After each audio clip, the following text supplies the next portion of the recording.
coming tonight to the Harwich Voter Information Committee's Candidates Forum. And thank you, too, to the candidates who are participating. I'm Chris Joyce, and with me on the committee tonight are Emily Milan, Peg Rose, Bill B. Timing, Pam Grosswald. She's in the back of the room with a blue sweater on, and she'll pick up your questions. You'll fill out 3x5 cards. And Tina Games and I will be working at the front desk there, sorting through the questions and issues-oriented forum for the Selectmen candidates. We are also fortunate tonight to have as our moderator, a very experienced moderator, Florence Selden from the League of Women Voters of the Cape Cod area. I think I'll turn it over to her now, and please write out those questions and we'll collect them. Thank you. Thank you, Chris. The League is pleased to be working with the VIC on this debate, as we do with many other towns on the Cape. The League is an organization of women and men who do not endorse parties or candidates, but have two distinct roles: voter service education and advocacy for positions we have studied. As part of voter service, we actively support and moderate debates such as these because it provides information to the voter so that they can make informed choices. After all, our mantra, democracy is not a spectator sport, requires that we all participate. I want to add my thanks to the three of you for choosing to run for office. Having been there, I know it's not an easy thing to do. So the debate format, which we had sent to the candidates in advance and which they agreed to, but I will run through for the benefit of the audience. The candidates will make an opening statement of 2 minutes and a closing statement of 1.5 minutes. The order for these was drawn just a few minutes ago by the candidates. Then there will be written questions from the VIC and from the audience, and the candidates will have 2 minutes each to respond. So please write your questions legibly on an index card. And you may submit more than one question, so even though you've put in a question, have a change of mind or want to add, you certainly can just raise your hand and Ann will come and pick it up. Please address your questions to the issue and not anything personal. We have people here who will group the questions according to a topic because there may be several questions on a topic. We won't ask all of them, but we'll try to paraphrase. You may address your question to a single person, but I will then allow all the other candidates a chance to respond as well. We have 2 timers here who will hold up a 30-second sign. Peg, why don't you do that? Hold up your 30-second sign. And then we will hold up the stop sign.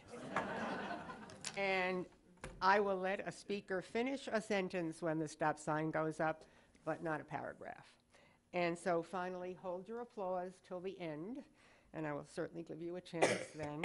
And please, again, silence your cell phones. So with that, as I said, in the order drawn, and then what we also do is rotate the questions so that we have different people answer the question first, second, or third. Our opening statements, and the candidates have given me permission to call them by their first names, which I will do. So the opening statements will start with Tom, then Ed, and then Steve. Tom, it's all yours. Thank you.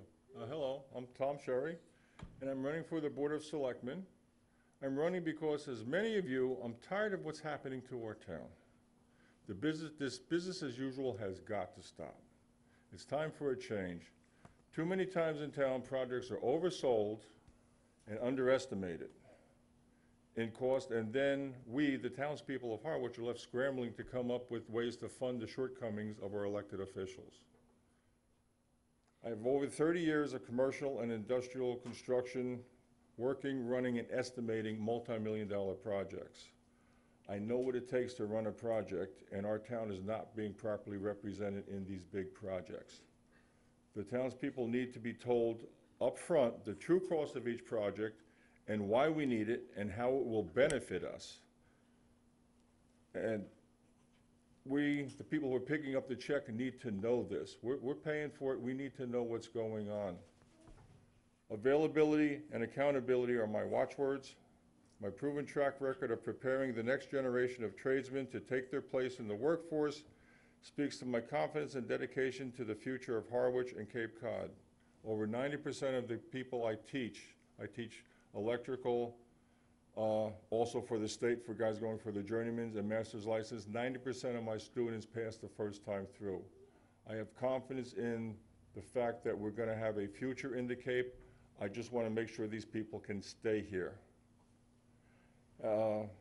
As an Eagle Scout, I do recall a quote from Baden-Powell, and he said, "Try and leave this world a little better than you found it. And when your turn comes to die, you can die happy and feeling that at any rate, you have not wasted your time, but have done your best.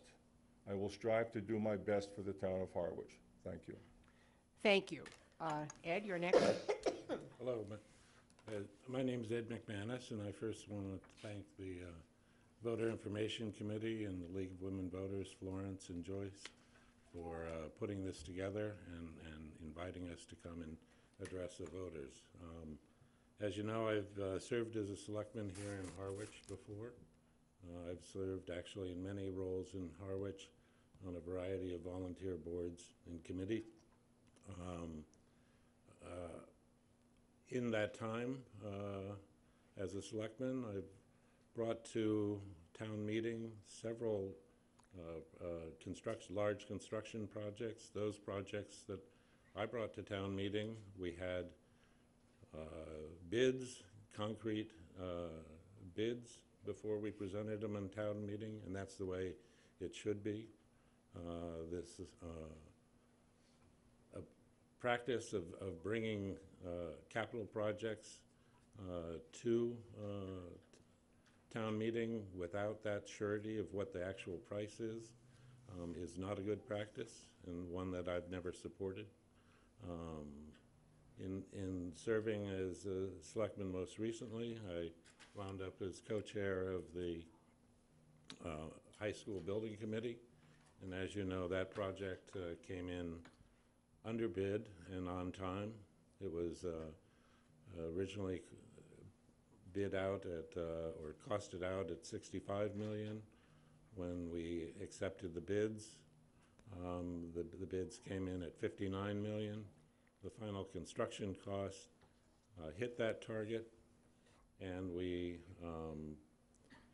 were able to, through some watching how the financing was handled, reduce our bonding costs between the two towns of Chatham and Harwich from $30 million down to $28 million. Thank you, Mr. McManus. Would you wind up? Last, Steve? My name's Stephen J. F. Scannell. There was another Stephen Scannell that did live in town. I grew up here, he didn't.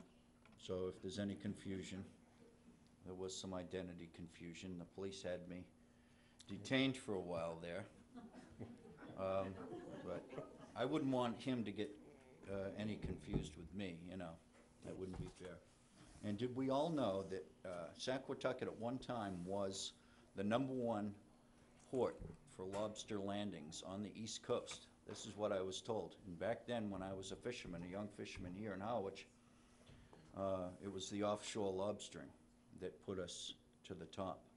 We would come in loaded with lobsters to Saquatucket. So Harwich has a big history in fisheries. And fisheries is really my deal.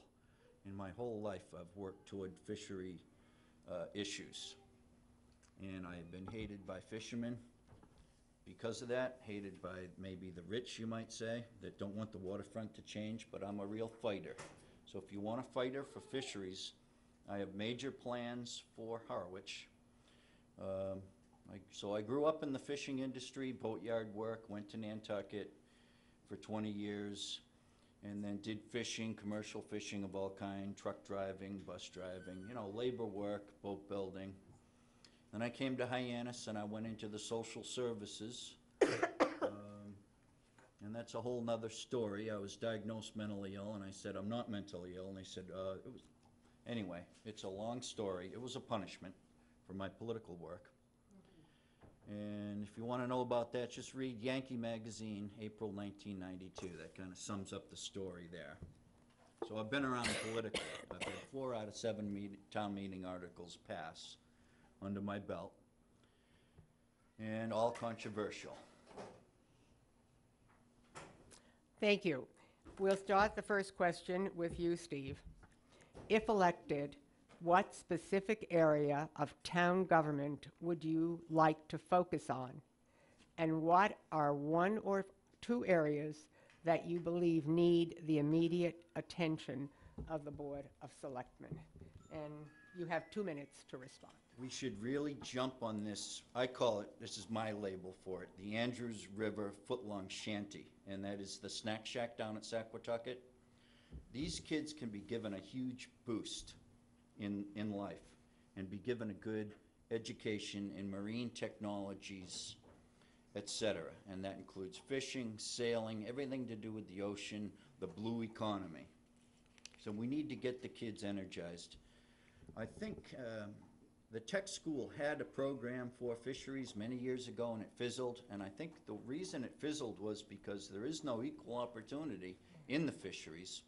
Right now, the fishermen that have these permits are wanting to hand them down to their own children, and for their own children then to hand them down to their children, and it's all very tidy and it's all tied up. But I believe in equal opportunity. I'm very staunch in that. And I want Harwich to get into the fisheries, and that I would be the project champion for this. To plant eelgrass from Red River to Point Gammon, that's Great Island in Yarmouth. To get this all commercially cultivated with eelgrass, and I was just down there on the beach in Pleasant Street Beach, walking down there to Herring River, and there's patches of eelgrass. But in order to commercially cultivate eelgrass, you've got to do everything right, of course, like a farm. And then you've got to have a business plan that would allow the scallops, when they come in, to be taxed sufficiently to pay for all this infrastructure. It's government infrastructure, and what I do is I design public works infrastructure, and that is I design comprehensive, complex systems for the public trust. And this has been on my drawing board for decades, actually. Thank you. Mr. Sherry, Tom? Can I hear the question again, please? Certainly. It doesn't come off your time. If elected, what specific area of town government would you like to focus on? And what are 1 or 2 areas that you believe need the immediate attention of the Board of Selectmen? I think the most important thing going on in town right now is Firehouse number 2. That's been a long time in coming, and I think it's well overdue. Now, here is one project in town that was thought out well. The chief did a yeoman's job in going out there, getting bids. He had 4 sealed bids come in. They were all within small percentage of each other's. We know this is the real number, what it's going to cost us. It's a big number, but we know it's a real number. And it's not going to be bouncing around as time goes on and say, oh, we need more money. He's got hard figures for us. The station is needed. Right now, if you've taken a tour of the station, we have apparatus sitting outside. And I don't know about you, but if the call comes in the middle of winter, I don't want them scraping the ice off a windshield of an ambulance when they're coming to get me. There's not enough housing for the vehicles there. There's definitely not enough housing for the people. It's co-ed, and they have everybody kind of in the same bunk room with lockers in between them. So to me, we really do need to address that. The firehouse that's there does not serve the purpose it's needed for, and that side of town definitely needs protection. Mr. McManus, Ed? As a selectman, it's interesting. You don't really get the luxury of only focusing on one issue. There are so many issues coming from every sector of town at you. You have to spread your time and give your intelligence and your time to each and every one of those. However, that being said, in the coming years, one of the big issues that is big ticket issues that's going to face the town and going to require a huge amount of concentration and involvement of the selectmen is the development of the wastewater system. I think that goes without saying. I've had, in past experience rebuilding a sewer system for a town, And it's a very complex process. You do plans, they get implemented, they run into hiccups. You need to stay on top of it to make sure the project goes. Other issues that I also like to spend time in, the other two issues are economic development. Currently, I'm a member of the board of Outer Cape Health Services, and I've advocated in my role on the board there to bring the transition of the old Thompson's Farm Market to a clinic, which will bring in an employment of some 70 people to our town. These are well-paying medical jobs, and will provide access to medical care for many of the folks in our area, some 40% of which have no primary care physicians. And I guess the third thing is the fire station is an example of something that was developed over a planning process that took many years, in looking to the future and what those future needs are and planning them Thank you, out Ms. well ahead. Thank you, is Mr. the third McManus. area. Thanks, Ed. We'll let you start off with the next question. What is your position on the pet crematoria for $577,950, which is in Article 26 of town meeting? Let me repeat it again, $577,950. The pet crematoria has actually come, the member of the Finance Committee has become before our committee. We've looked at the materials that have been presented and prepared by town staff. I've attended the meetings here at the town hall in front of the Selectmen, most recently a week ago yesterday, where additional questions were raised. It's an interesting proposal, but at this point, and as I stated last night in front of, under public comment at the Board of Selectmen meeting, it's probably not, we have not yet answered all of the questions that need to be answered. We have not yet created a plan to look at, to be able to evaluate it. And so I've recommended to my board, the Finance Committee, and I recommended to the Selectmen last night that the motion on town meeting floor that had been previously approved to accept and adopt be changed to indefinitely postpone, to allow the Cemetery Commission and the Cemetery Administrator time to answer all of those questions that were brought up at the meeting two Selectmen meetings ago, and then present a plan and a document that everybody can look at, can argue over, can ask additional questions, can decide whether they agree on the information, and move forward from there at next town meetings to have a debate where there is a substantial body of information that's credible. Thank you, Ed. Steve, you got the... My position on that is that my first question was, what am I missing? Because I had thought, you know, there must be more to this. And I didn't think the town should be in the business, so to speak, of being a cremator of pets.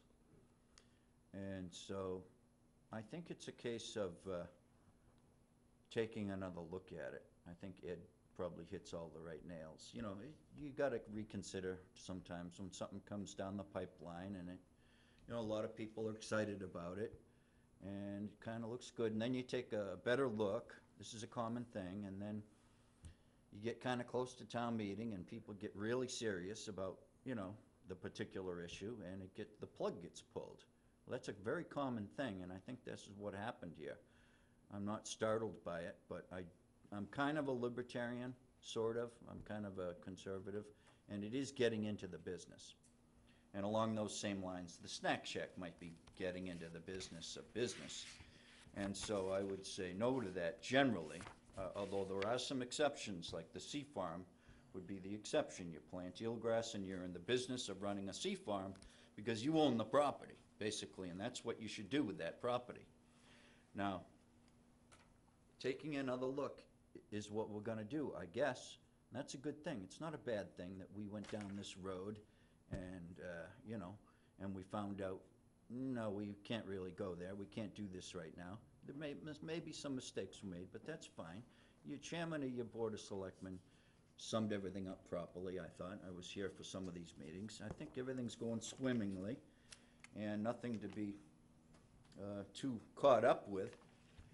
But I think burial at sea might be the answer. The other answer might be composting. So you could do composting at sea. And these are all forward-thinking projects that we could get a hold of. Thank you, Steve. Tom, you got the last. Thank you. Well, as far as the crematorium goes for the pets, one, this whole thing got out of hand because initially back in 2016, it was voted on town meeting to give land to the cemetery for pets. Okay, there was nothing, no provisions made that we could have money for anything else but just give the land over. I'm still curious to know why all the buildings going on at that location, the clearing of the trees, the setting down the loam, the hydro seeding, the sidewalks that are going in now. The town never authorized any of this money. Where's this money coming from? We authorized you could have some land for a pet cemetery. And now the talk of the crematorium, which is, where is this money coming from? Okay, it kind of hit everybody as a shock, but it needs to go to town vote no matter what. It has to be brought up in front of the town. Do we want to spend the money on a pet crematorium? I think that's money ill-spent. There's enough private concerns, one on Cape and one right in Plymouth, that is doing the function from all the local veterinarians. They send them, they take care of that for the pet owner, and they're doing a great job of it. So why should we, as Harwich, go into competition with long-established crematories for pets that we're trying to break into a new business, and how fast are we going to recoup our money? That's a lot of money going out and very little chance of any kind of return. And if we do run it as a town, as a service, as a town, it's nonprofit. So the best that we can hope for is to break even.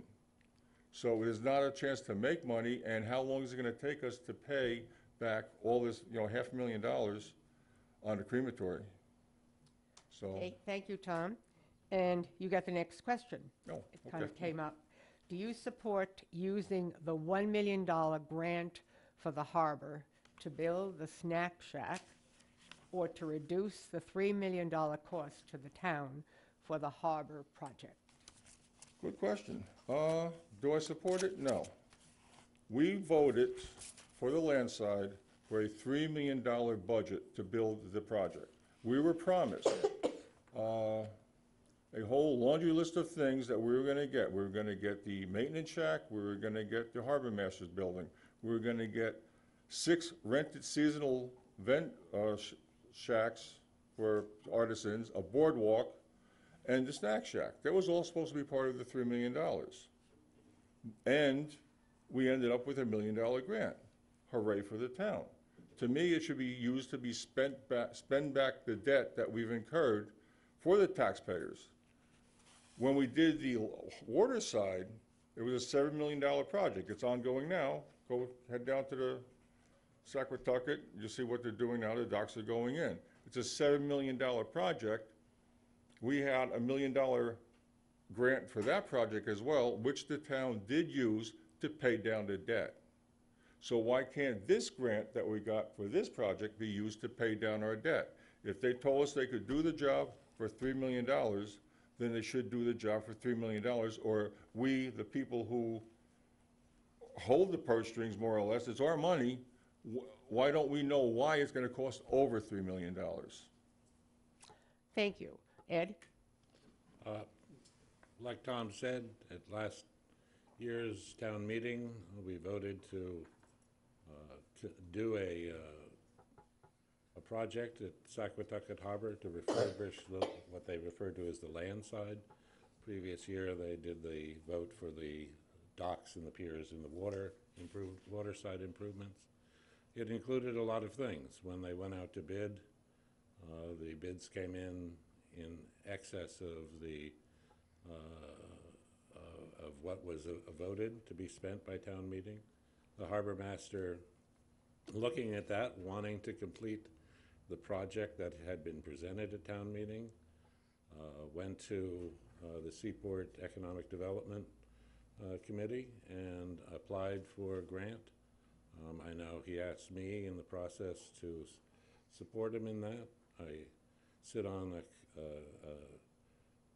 committee at the Massachusetts Municipal Association, along with a couple of the mayors who are board members on the Seaport Development Committee, and I asked them to take a serious look at our grant application.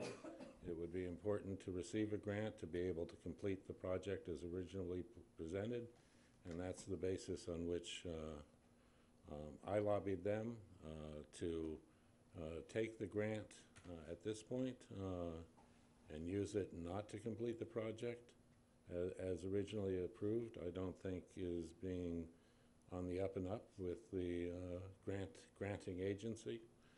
But that being said, the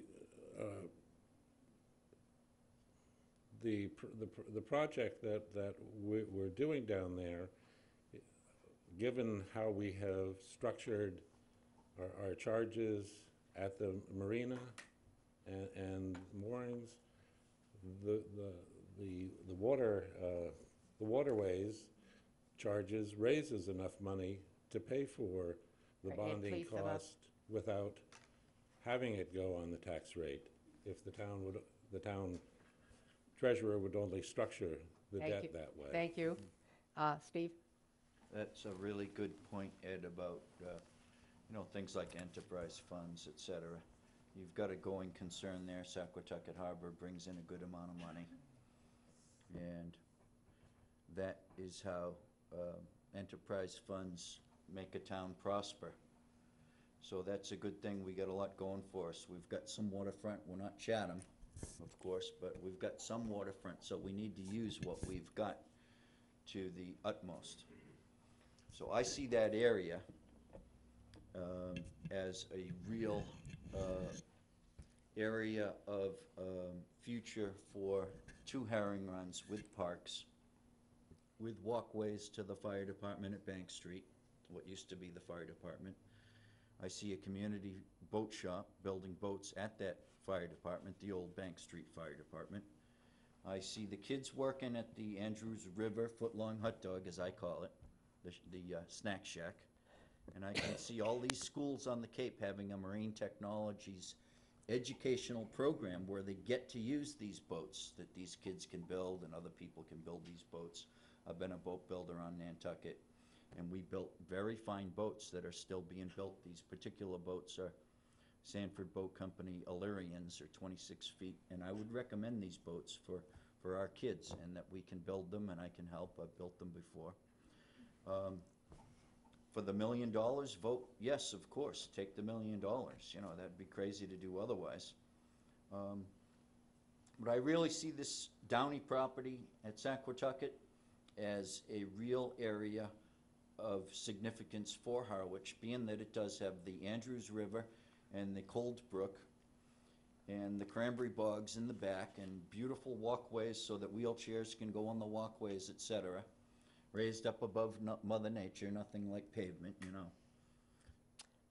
Thank you, Steve. And Tom, you get the last. He's Oh, I'm sorry. I was looking at the next. Sorry. Steve, we're ready for the next question. Sorry. The joining of Harwich and Chatham to form the Monomoy schools has been a great improvement. What other ways can the 2 towns or other towns cooperate to improve services and reduce costs? Not just the 2 towns, but what other ways can towns cooperate, Harwich and others, to improve services and reduce costs? And we do start with you, Steve. Okay, there is a corridor which runs up from Red River, from Nantucket Sound, pretty much directly to the Chatham wastewater plant. And then if you kept going, that would connect in roughly with 137. So that could be a future corridor for sewage, either Blackwater or, as I like to think of it, these other breakdowns of our bioproducts, I call them. So I think Harwich, Dennis, and Yarmouth should be getting together, as is the plan, for eelgrass and also for this sewage. But I think the way we do it should be green and not the old dinosaur ways where we have a plant. And the stuff coming out of these plants is not good.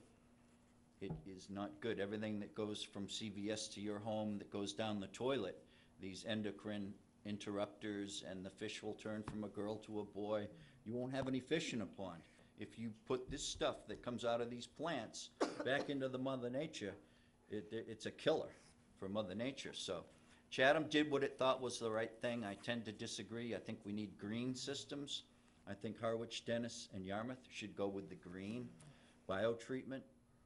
And I've done, I think, 7 shows on my television program about this, and no one watches, but it is local access, Channel 99. It's very dry and boring stuff. It's so tedious and boring that, you know, it's ridiculous. But this is what I love to do, so I belong in the Board of Selectmen. I love this stuff. I've been doing it all my life, basically. And this kind of planning takes skill, and you've got to have the skill to do a little bit more than say yes or no to a sewage plant. Okay, so with me, it's all the green systems that I've been designing for many years. I think we ought to go green. Now, Chatham had bay scallops for many years. So we're going to be building eelgrass beds. Chatham was always a big bay scallop leader. Thank you. Tom? Okay, yes, the Monomoy School is a good partnership between us and Chatham. Now we have the tech coming up, which will also be for us and several towns around who are all going to go to the tech. I work at the Upper Cape Tech, and we have several towns involved in that tech, and it benefits all the communities, and it's a good way for all the towns to get together, and, you know, intermingling of both the parents and the students. It's a wonderful thing. As Steve mentioned also, the sewage is a way for mutual aid that we can, instead of just doing our own, we can share, as we're planning on with Chatham, as we're planning on with DY, that if the towns get together and act as a group, then it's going to cost us much less money than it would cost us if we had to do it on our own. So this way we can spread the cost, as it were, to the different communities, lower our costs, and still get a big benefit for that. So I think through the storage, I think through the new tech school, also, you could also look into things such as mutual aid with emergency services, such as ambulances and fires. You know, if you start talking about, do we really need another fire truck? Or maybe if we have a firehouse from the neighboring town that's close to the border, can we just get some mutual aid, if at all possible? And we don't want to endanger the town, please. But, you know, there are other things we could think about, even with municipality as far as DPW, things like that. If we could do some trade-offs, if they need plowing or we need plowing, and we could do some mutual aid back and forth too. That's another way for the local communities to get together and save individual taxpayers some money. Thank you, Tom. And Mr. McManus, you get the last word. Yes, obviously with our foray with Chatham on the sharing a sewer plant, that has sort of set the first step in joining with our neighboring towns to cut our costs for doing the wastewater remediation programs we need to do.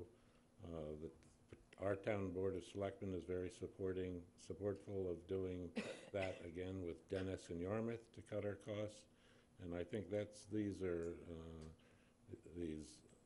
joint town coming together and sharing costs of the expensive piece of the project. The treatment plant goes without saying, is very good, but there's so many other ways we could be sharing costs. We have 15 towns on Cape Cod, and some little over 225,000 people year-round.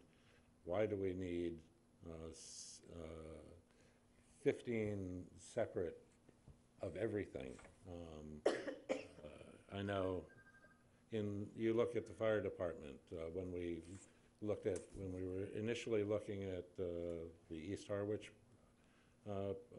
station. We initially went to Chatham and to Brewster to try and create a regional facility rather than a standalone. However, both of those towns wanted to build their own new fire department, and unfortunately, that was the way it went ahead, and I think it cost all three towns more than it needs to. But in terms of things like training costs, all 15 towns and the 5 districts in Barnstable put a lot of money into training our fire personnel. We have a training academy in Barnstable that if the towns came together with their money, that could be built up. We wouldn't be having to send our firefighters off Cape for training. They could be trained here at home at Thank a you, Ed. great savings. Next question, we start with you, Mr. McManus. Article 40 will establish an affordable housing trust fund that includes the appointment of 5 trustees and will use community preservation funds to hire a part-time housing coordinator. Do you see benefits for Harwich residents, and do you have any other plans for this trust fund? I guess the major benefit I see in creating the trust is in developing affordable housing programs. They take several things happening all at once. You need land, you need an agency that's going to develop the project, and you need to have funds available.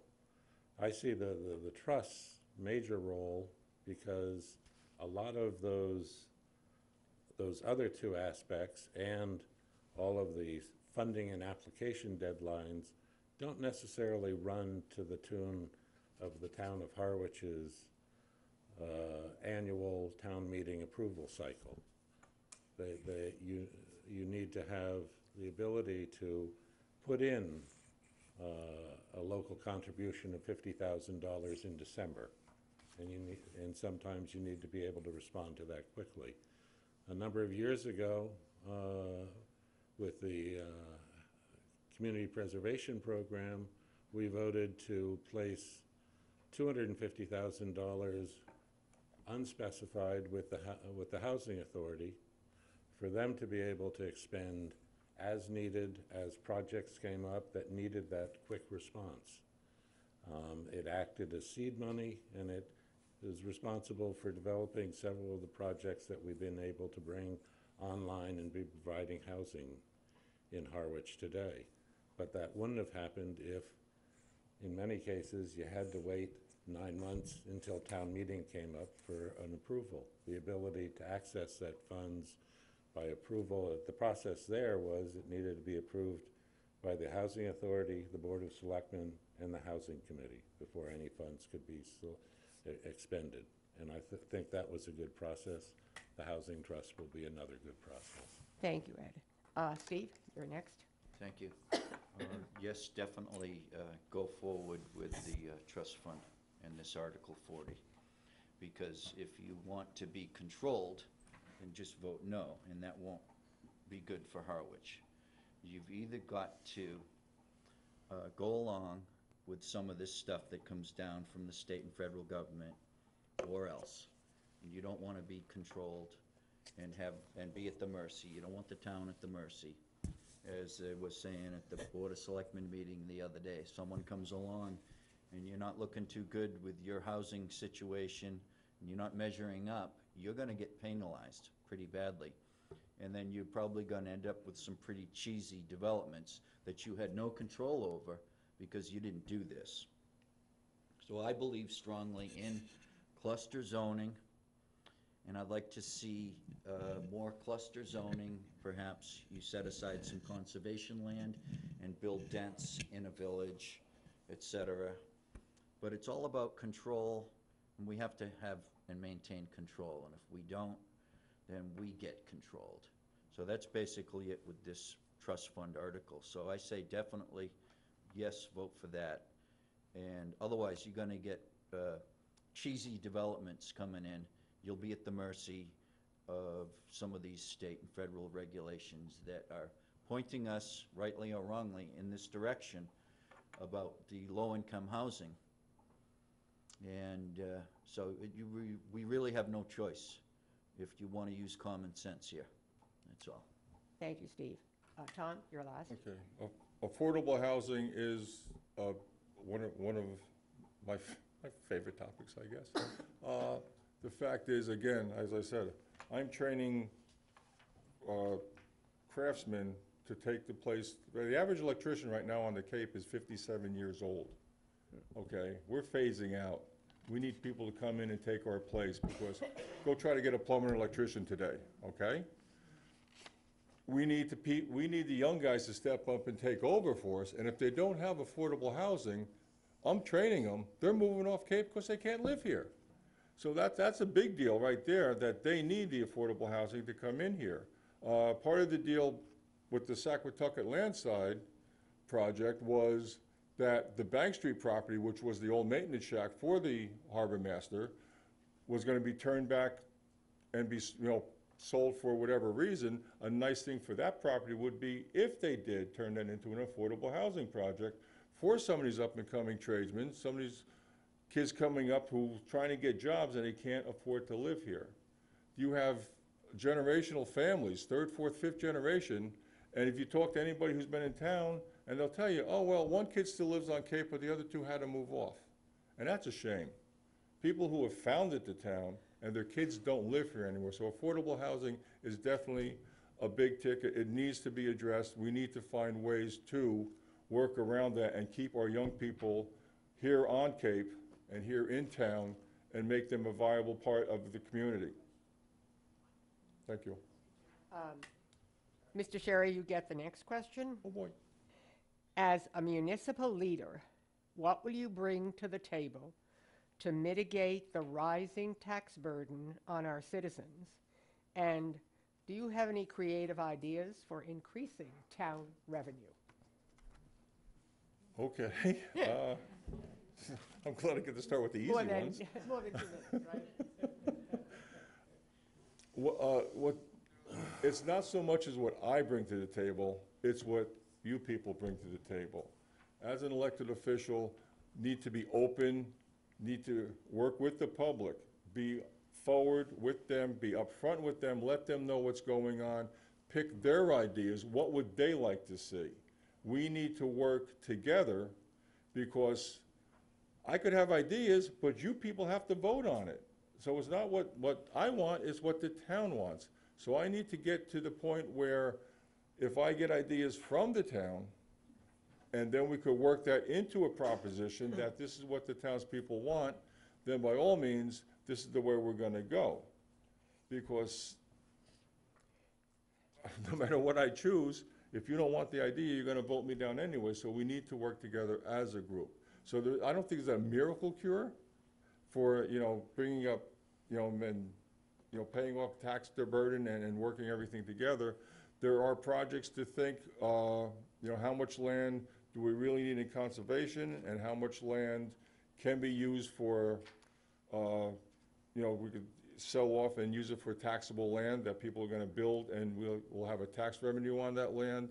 How can we get money back into the town coffers and just not land just sitting there doing nothing? So I think land is one of our major assets in town, but also attracting other businesses also that are going to be viable and get back on our tax rolls. Thank you. Ed, you're next.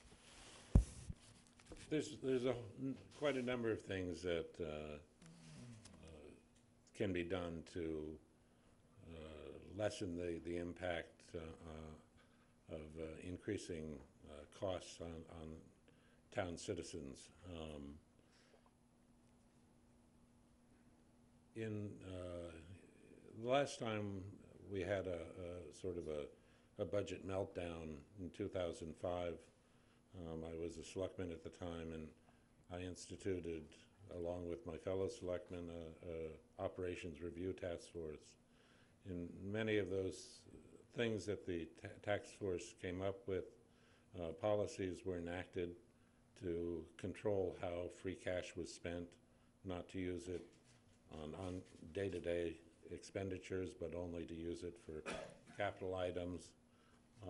which has, I think, over the years since then, the 10 years since then, have helped our finances in town stabilize.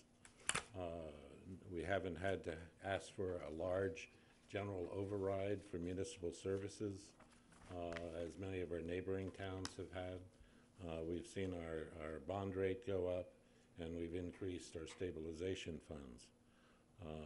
One of the things that I always advocated for is a routine review of fees and charges for licenses and permits. There's a cost in issuing these licenses. The last time that review was done was, I think, about 7 years ago. I brought a request that we do the review to the selectmen at the time. They voted it down, and it hasn't been done since then. Well, all of our costs in doing the review of the inspections of the taxi cabs have gone up. Thank you, Ed. Mr. Scannell, you get the last.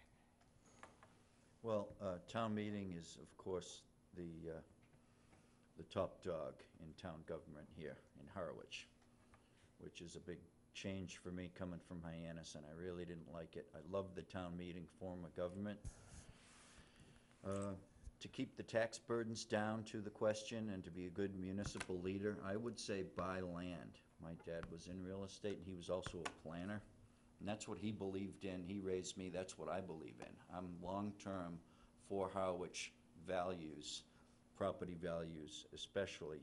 You want to buy property. I know that hurts to buy property, but I would say that's, in the long run, a good savings for Harwich, is to have a good ratio of conservation land to build out property. On Nantucket, there was one year when we voted $25 million without discussion at town meeting for the purposes of buying property. Nobody really needed to talk about it, so we all said, oh, all right, just vote it up and down. So we voted it up, and we spent that money on one. The article came out, and it was just voted, 25 million right there. So I would say buy land, especially buy development rights if you can, and buy down the capacity to build out, if possible, through the planning board and the planning department here. The long-term buying of land is so important to fiscal responsibility, but it's a long-term thing. I think Harwich has been remiss over the years. We could have and should have bought more property over the many years since I grew up here. And as far as government goes, we have a lot of fixed expenses. It's good to keep it simple. Don't go for the pet cemeteries that come down the pike.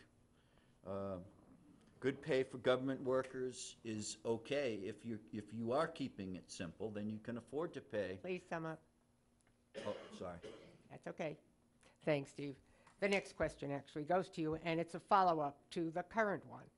The town currently has millions of dollars in uncollected property taxes. What could be done to collect these taxes? I would say be kind to people that are in a rough spot and don't sweat it. Give them time. You've got the property. You're number one in line if you have to take the property. So I see no reason to strong-arm people that are in a bind. If Harwich can't afford to give some people a break, shame on us. These people are probably just struggling to survive. And there are these things, you know, the reverse mortgages, and people can come in and handle things. But a lot of people, the reason why they're in these problems are because they're not good managers. And so your community really has to come from inside to help the poor with property and help them to manage, maybe go help them with this or that. And there's so many other ways that we can help each other. But I would say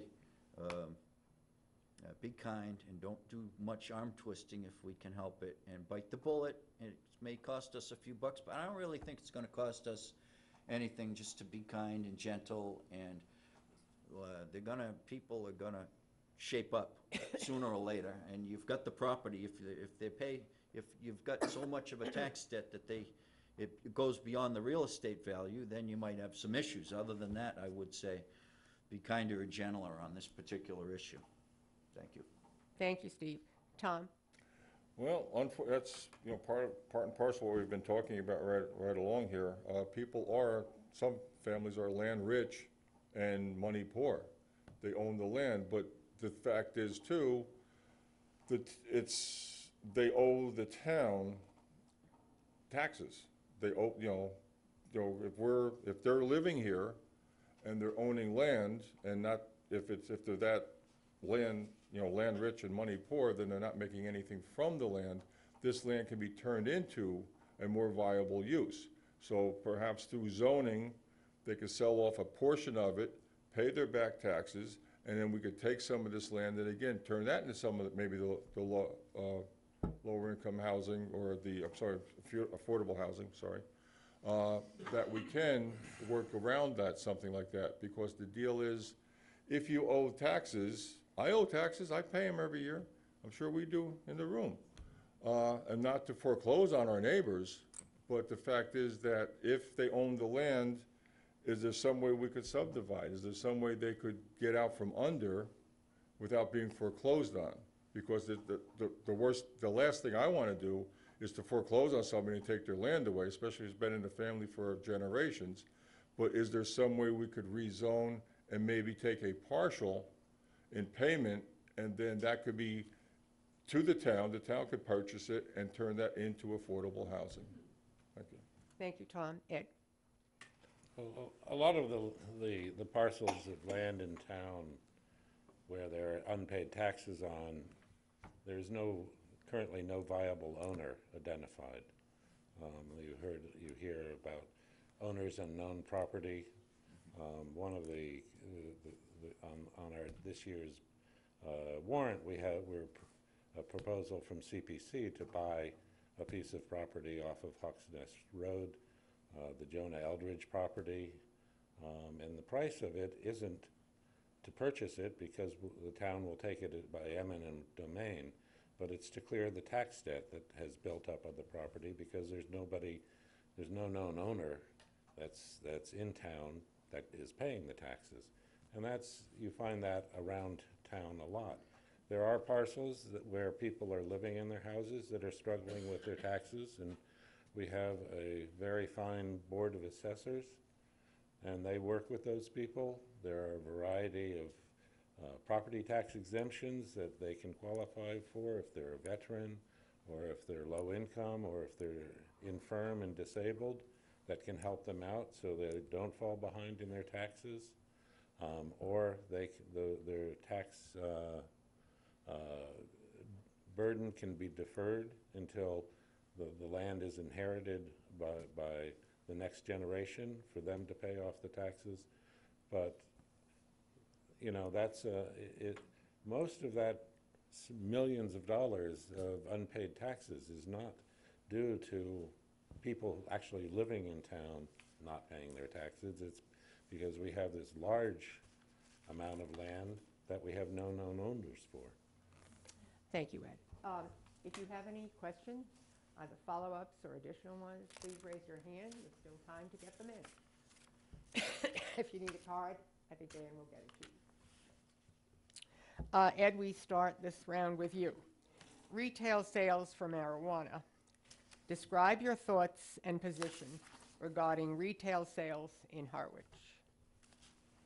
Well, the retail sales proposals, there are 4 of them on the town warrant. The first 2 of which would be a zoning ban on zoning any property that could be used for retail sales. The second one is a general bylaw ban on retail sales.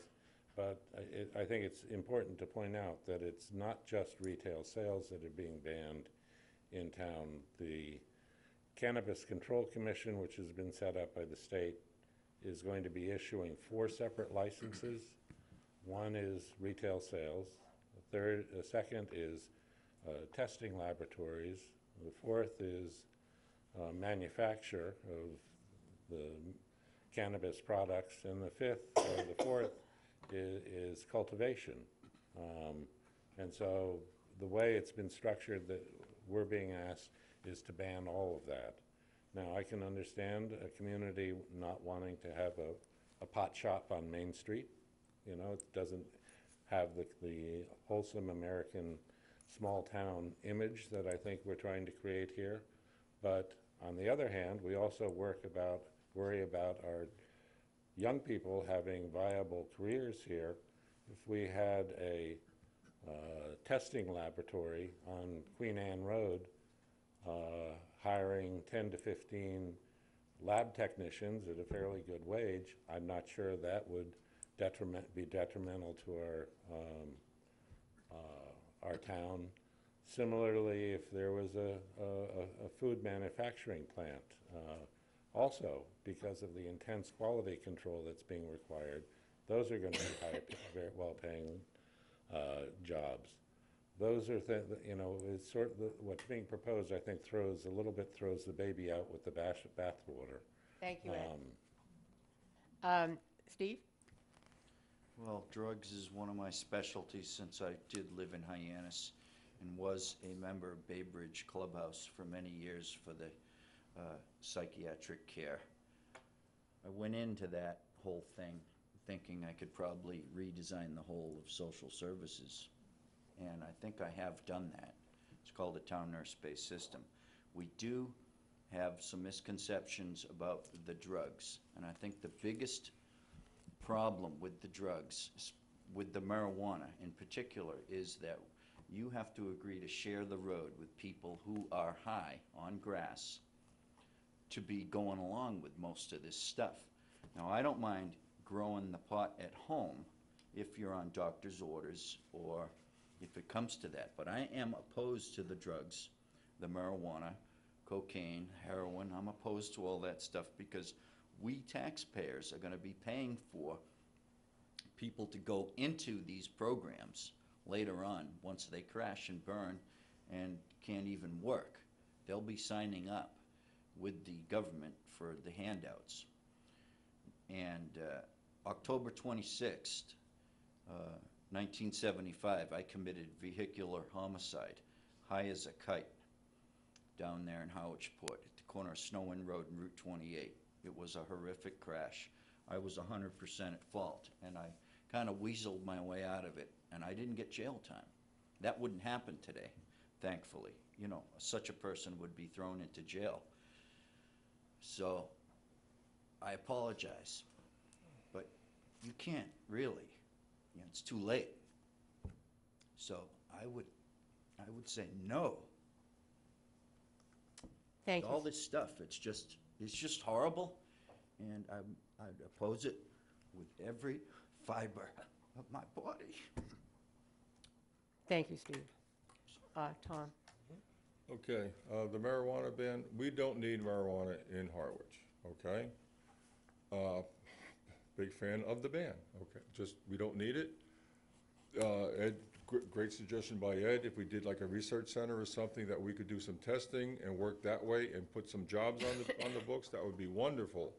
But as far as having a pot shop somewhere here in town, I mean, come on, we're all adults here, and you know, if a kid wants a beer, he's gonna find somebody to go into that liquor store and buy him a six-pack.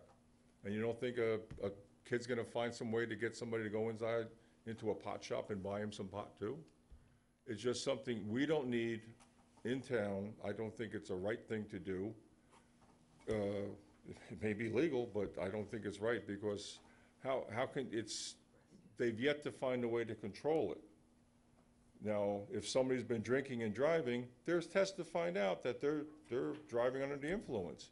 But how do we know if they went out for a little smoke and then they're behind the wheel? How do we know that they're impaired?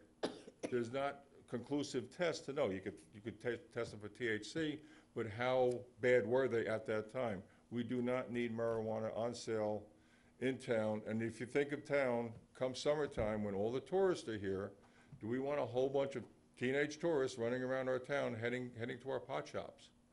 So I think it's a, you know, I'm a fan of the ban. We should not have marijuana shops in town. Thank you. Thank you. And we're going to start the next question with you, Tom. Oh, okay. The town is leasing the middle school primarily to artists and hosting various musicians at events.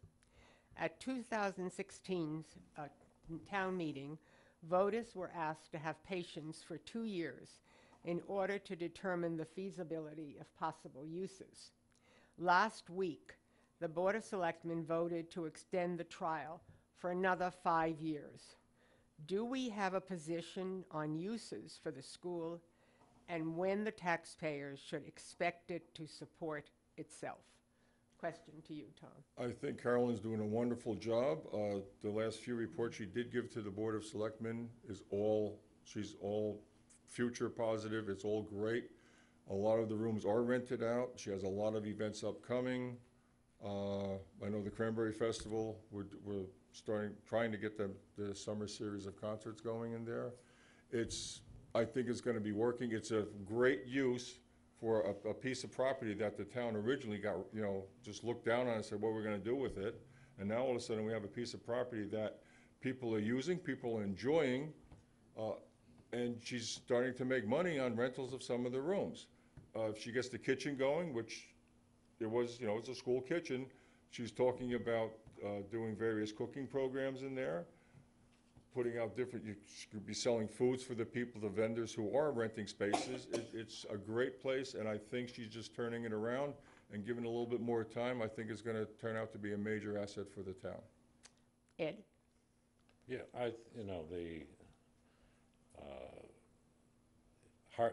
the old middle school, the cultural center is making great leaps, not only in its own operation, but also great leaps for the town.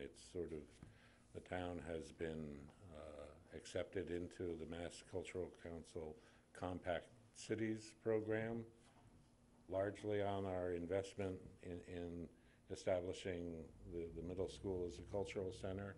In the most recent Art Week activities of the Mass Cultural Center, Harwich was picked out as one of 20 cities to be used as the banner on advertising around the state. And not only does the Cultural Center give us a way of slowly building up the revenue to pay for operation of the building, but it also brings in a lot of other business to all of the other businesses in town. It puts us basically on the map.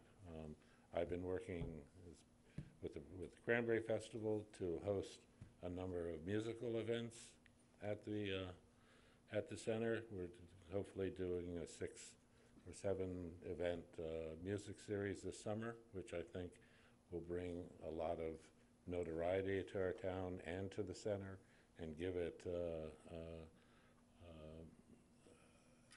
become more attractive to people come and use for music events, for art classes, potentially cooking classes, and startup food production companies in the commercial kitchen.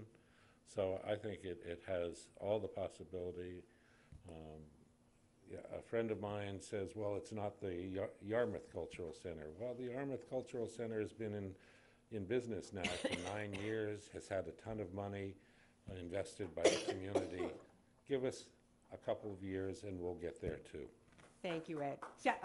Please hold your applause. Steve? So I think this is a good project. It's really going well, and it was presented the other night, and they extended it, and I congratulate everyone that works for the intermediate school, as I used to call it there, the cultural center. I'd like to see maybe some room made for some disabled people.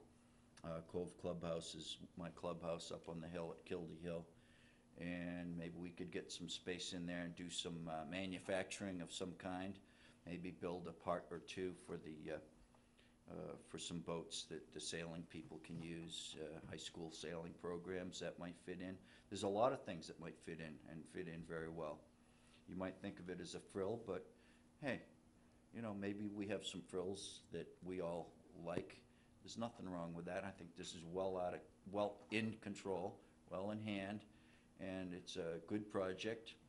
It's not busting the town. Well managed, so I would encourage it. heartily. It stands for a high quality of life for the town and the townspeople, and it's good for business, and I can't congratulate everyone enough for their success. Thank you, Steve, and we'll start the next question with you. Many Cape towns have debated and voted to become safe communities. How do you feel about Harwich joining some of its neighboring towns? Well, safe communities is a euphemism for breaking the law, and federal law is there for a good reason as far as having immigration under control. I do not adhere to scofflaw attitudes. I think if you're here illegally, then you should be addressed, and that should be handled appropriately. I think this country's gone out of control, and I really think it is an obstruction of justice to have people that are illegal aliens in this country here. I don't go along with that at all. I think it's a detrimental thing, and it's proving to be very detrimental in some communities in this country. So I'm not with the so-called safe communities. I think it's just it's a misnomer, and I think if you want a safe community, you'll respect and revere the law, which this country's kind of running out of control with this flagrant disregard for the law. And I voted for Donald Trump. I really believe in him because he wants to have border controls, and I'm with him on 90% of what he wants to do. And I believe in if you have a law, fine, enforce the law. If you want to change the law, then that's what you should be doing. But this safe communities is just, it belongs at the crematorium, really. Mr. Sherry? Mr. Sherry? Agreed. Safe community, sanctuary city, whatever you want to call them, illegal is illegal. If you don't belong here, then there are ways to belong here properly. One of the best moments in my life, I had one of the little girls, well, not a little girl, she's 18, from my shop, electrician girl, and she just became a U.S. citizen, which she came over with her mother. She did everything right, the way we were supposed to, went through the classes, and became a United States citizen. It was a wonderful moment. And for the people who are out there doing things the right way, I think it's a slap in the face for people to be allowed to come in here illegally and not have to go through the rules and obey the rules like everybody else does. We have rules set in place. We do not discriminate about anybody coming in to become a citizen, but please follow the rules and do it the proper way. And then by all means, you'll be embraced into our community and become one of us. You look at all the restaurants and, the shopping centers throughout the summer, and a lot of the foreign people who are actually here on work visas. So they're doing it the right way, and then they go home, and they're not staying here. And if they want to stay, then they take up the next step, and they go through the paperwork, go through the procedures, and they become citizens of the United States, which is a great thing if they want to do that. So I'm opposed to a safe community. I'm opposed to a sanctuary city. I think if you're going to do it, we have the rules in place, and please use the rules. Thank you. Mr. McManus? Ed? Enforcement of our nation's immigration laws is the purview of the federal government and the INS.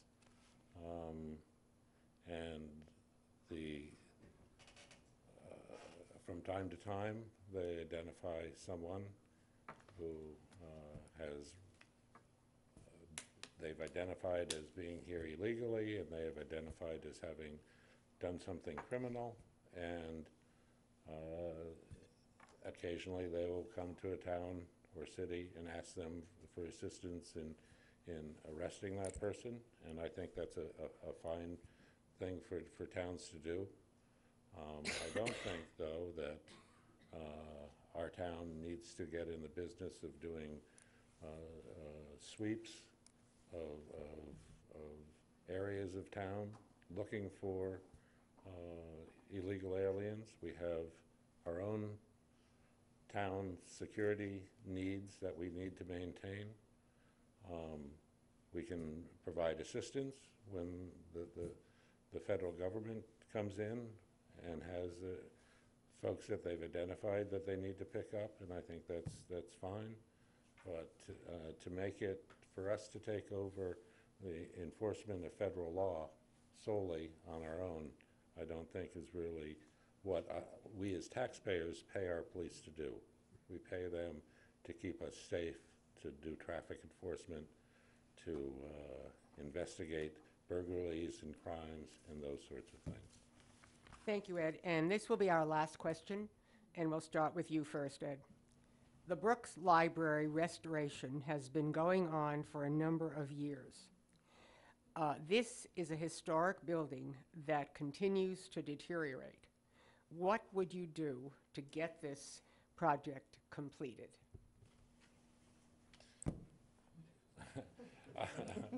As a selectman, when that project was started, well, actually, going back further, the two previous historic restorations we've done in Harwich Center, the Brooks Academy Museum building.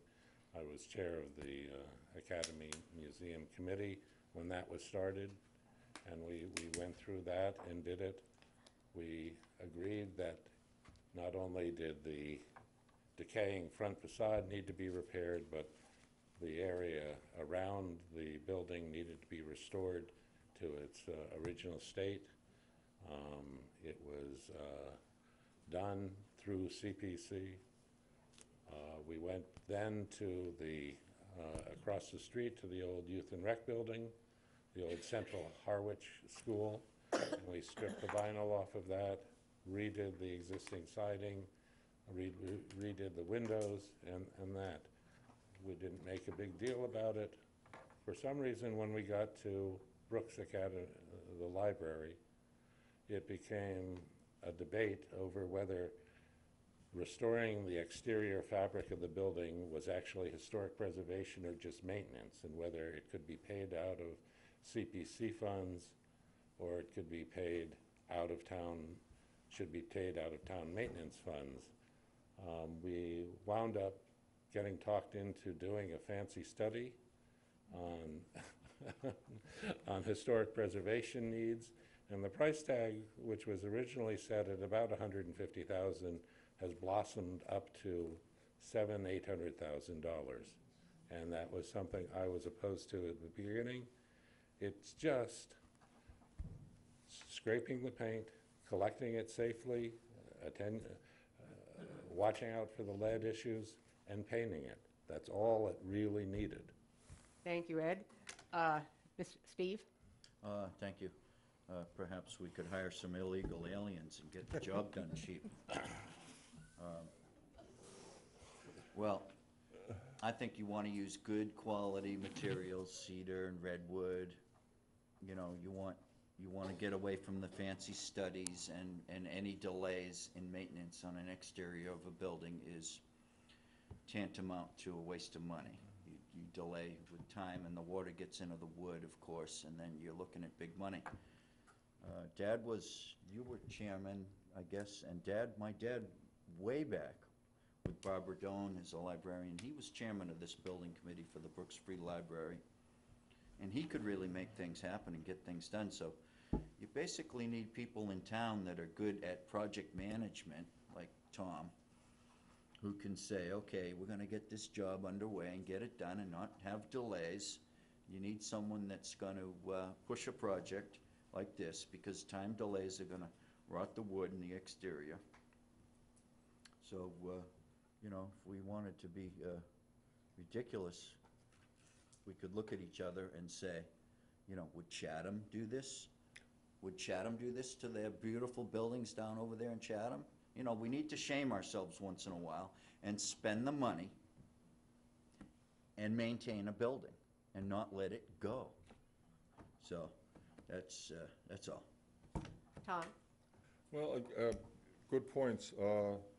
With the library, because there've been so many Band-Aid attempts trying to fix what we have, if they would have just took it as a construction project for the entire facade and started at one end and worked right through and done it, did it properly and went straight through, it would have been more cost-effective to do it that way than now, because now we need to go back to the Band-Aid fixes and refix those, and then continue to keep on scraping paint and patching wood and going through everything. It is a facade of a building. It's an old building, but it's wood and paint. It's not rocket science. It's something that, you know, a whole bunch of people in town know how to do it and know how to do it very well. And instead of trying to nickel and dime it, they should have just went right out, got a decent quote, a real live number, put it to the town, said this is what's gonna cost us to do the whole thing one time properly and be finished, instead of trying to work around and do a little bit here, a little bit there. I mean, it's kind of embarrassing when people pull into the town, they see like braces and splints on columns, and this is representing our town, and it's a beautiful building, but when you got a 4x4 splinted onto the front column, it just kind of looks a little shabby. So I think, again, we need to do this properly, get a proper bid, do a proper construction job on it, stop Band-Aiding things, and do it correctly. Thank you. Thank you. We will now have a minute and a half closing statements from each of the candidates, and we start with Ed McManus. Again, I want to thank you for having us here tonight and being able to address the public on our views. As I've indicated, I've served as a selectman here in town. I've participated in many of the decisions on many of the larger projects we've done, and I think we've done those quite well. As I indicated, I thought we're going in the right direction to get the library fixed, but it sort of went off track and took a different course, but hopefully that will be funded at this town meeting. But I'd like to tell you that I've, since moving to town, I've been on one board or committee as a volunteer or as an elected official for 17 of my 18 years. And I feel giving service to your town is something that we all need to do, and that I'm committed to do for you if re-elected. And with that, I ask for your vote on Election Day, May 15th. Thank you. Tom? Thank you. Again, I want to thank you for having us, and thank Ed and Steve for showing up. This is government at its best. You know, we sit down with the town and we view our views and say, hey, this is what we're about. Little thing, the police departments throughout the country, a lot of them have the motto to protect and serve, but I think this should be transferred into town government as well, because to protect our townspeople's investment, which is your tax dollars, and to serve the people who put the people in office to serve those people. The voters entrust elected town officials to represent them in their best interest and to keep them informed as this process takes place. And to me, it is a sacred obligation of all public servants to perform the task they were elected to do and to be committed to the citizenry that put them there. I would be proud to be your selectman, and I would be proud to serve Harwich as your selectman. I'm sorry, I repeated myself. But again, thank you for having us here, and it's a great event. Stephen? Well, there's a lot of work if you get elected, right, Ed? It's a lot of work. More than you know. So I have a feeling, if you get elected, it's you got your job cut out for you. I think I'd be a steady hand at the wheel, because for many, many years I did community service type work, you know, as a committee man, going to meetings for many, many years on Nantucket. Not so much Hyannis. That was a different trip. That was social services, which is worth doing. But that's a different story. I really want the eelgrass to get planted between between Red River and Point Gammon. And I want this to be a commercial project for Harwich. I want this to be the sea farm. It's like pick your own strawberries. And that's really why I'm running. I've spent my life in dedication to this project.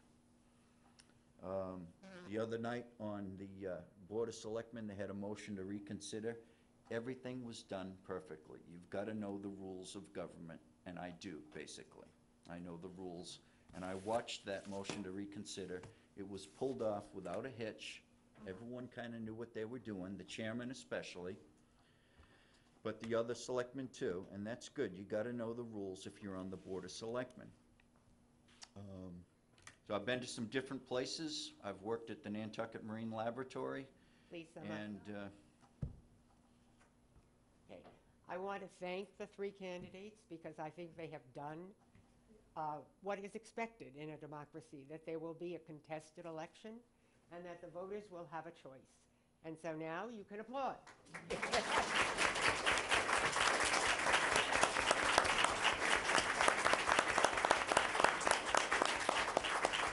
And I'm going to turn it back to Chris from the VIC for the final words. I think Florence needs a hand too, Yes. don't you? Great. So, thank you all for your participation, both the audience here tonight, we have a full house, it's grand, and great questions. Thank you. And also, of course, to the candidates. This forum and interviews that we did before we started this tonight of those candidates running unopposed, they'll be broadcast, this program, and also the short interviews with the unopposed candidates. They'll be broadcast numerous times on Channel 18 running up to the town election. And I'll remind you again, that's May 15th. I know the candidates, both those opposed and unopposed, really hope you'll get out and vote. Also, I want to thank Channel 18 staff for helping us out tonight, and of course Florence for moderating. And just a reminder, the annual town meeting is May 7th, and I think we can count on it being May 8th also. What do you think? And 7 o'clock, Community Center, and on-site child care is provided. So I hope I see all of you at town meeting. Thank you very much from the committee.